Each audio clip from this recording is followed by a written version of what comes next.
adding and subtracting numbers in scientific notation. So let's talk about the steps that we're going to need to add our numbers in scientific notation. So it says we're going to readjust the numbers so that the exponents are the same. So we're used to readjusting numbers right now because we've been doing that all along in just about every lesson. So that step isn't anything new. We're going to add or subtract the coefficients. And we know that the coefficients are just the numbers that are in front of the power of 10. We know what the coefficients are, and we certainly know how to add and subtract. And then in the end, we're going to have to adjust the result to scientific notation. And again, that is something that we've been doing all along. So now we're going to take those three steps and put them together in order to add or subtract numbers in scientific notation. So let's just think for just a second. If I had something basic like 2x squared times 3x to the third, you know to multiply the coefficients, 2 times 3 is 6. And then when we're multiplying and we have like bases, we add our exponents. So we would have 6x to the fifth. But now what happens when you take those same terms, 2x squared, and add it to 3x to the third? Okay, you can't add those two numbers together because they're not like terms. We don't have like exponents. This is x to the second power, and this is x to the third power. So we can't add those. So that's what we need to keep an eye out when we are adding and subtracting numbers in scientific notation. We have to have that like common power of 10. So let's take a look at our first example. And we have, I'm going to make this one nice and big. So I'm just going to take a snapshot of it so I've got a little bit more space to write. Okay. All right. So looking at this one, I have 2.45 times 10 to the 7th power plus 3.8 times 10 to the 8th power. Right now, those exponents are not the same. So it's almost like they're not like terms. So how can we adjust those exponents so that we will have the same thing? So I could take and adjust either the 7 or the 8. So I'm going to choose to write both of those with an exponent of 7. You could choose either one. It doesn't matter. I'm just going to choose to make everything have the power of 7. So I don't need to do anything to that first one. And then I'm going to take and I'm going to say 3.8, and I need a 10 to the 7th because I have the 10 to the 7th here.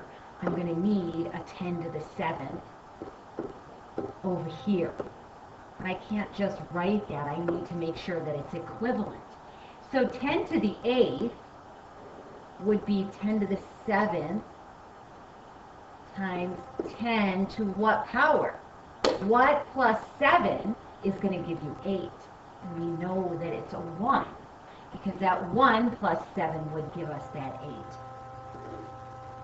So we're almost to the adding part. Again, we don't need to do anything yet to this first one because it already has a 10 to the 7th that we were trying to get. Now, what does this mean? 3.8 times 10 to the first power. 3.8 times 10.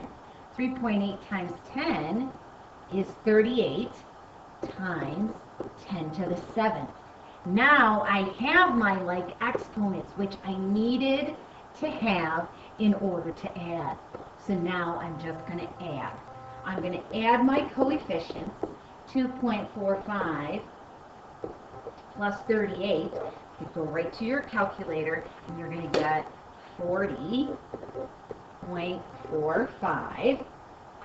And it's just times 10 to the 7th.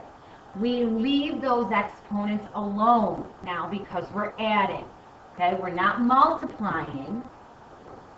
We're not doing any multiplying here. So we leave those exponents alone. So now look at this answer that we're at right now and examine it and say, is it in proper scientific notation? And right now that coefficient is 40. Well, we need to remember that that number has to be between 1 and 10. So we're going to rewrite it and say 4.045. Well, what was that place value of that 4? It was a 10. So times 10 to the first times that 10 to the 7th that tags along with it. Now we can write our final answer. 4.045 times 10. Now we are multiplying. Add those exponents, 10 to the 8th. Okay? That's our first answer. Now, there were a lot of steps, but those steps certainly weren't anything new to you. We've done all of those steps before, except the adding piece, and you guys know how to add. So this is probably, adding and subtracting is probably one of the most difficult things to do when it comes to scientific notation. But again, we're going to continue to practice in class. So let's go to number 2. Just going to move back to my original, and I'm going to do the same thing. I'm going to take that snapshot of it so I've got lots of space to work from.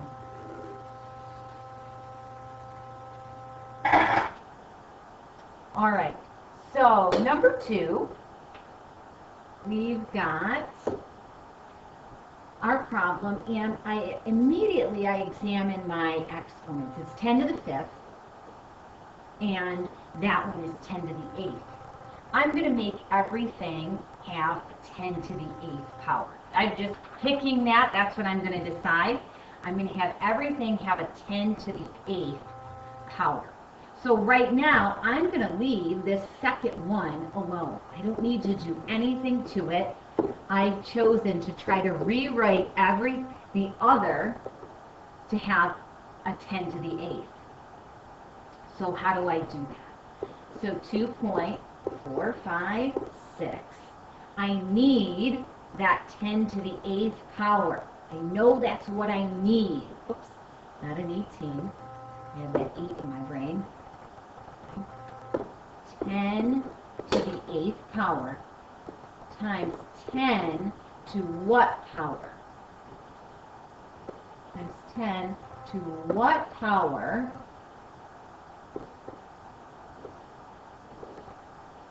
is going to give me that 5. So I'm rewriting. I am doing that rewriting step. So 10 to the 5th, 8 plus what number is going to give me that 5? 8 plus a negative 3 is going to give me that 5.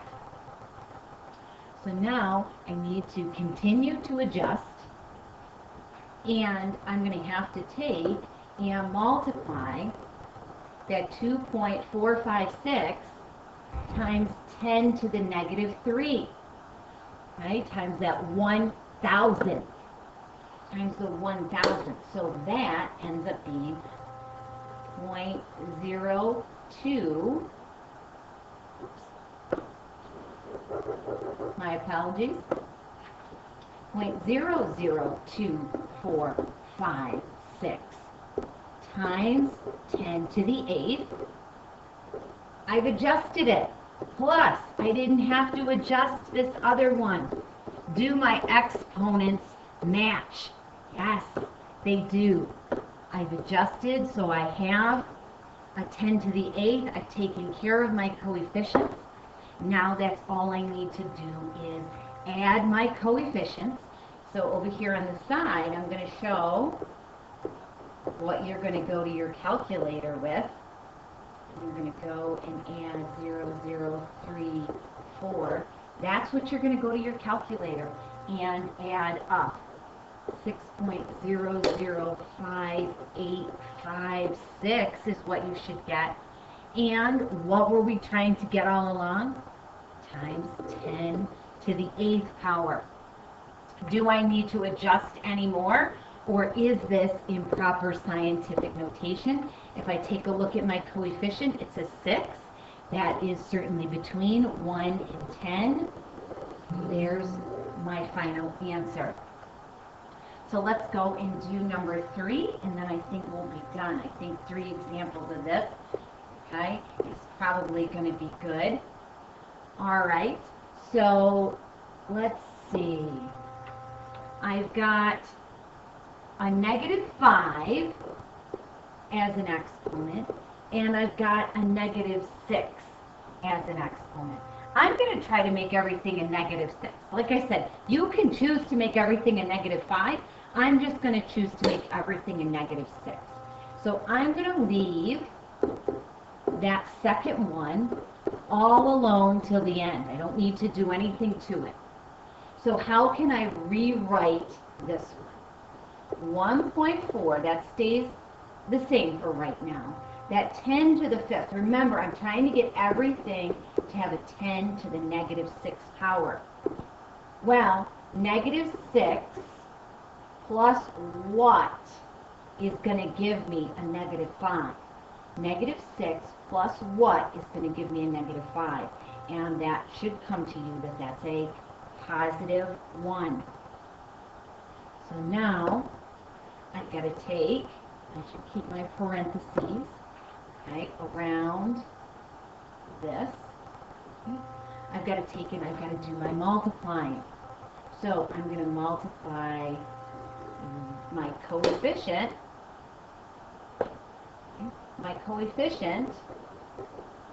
by 10, or 10 to the first power.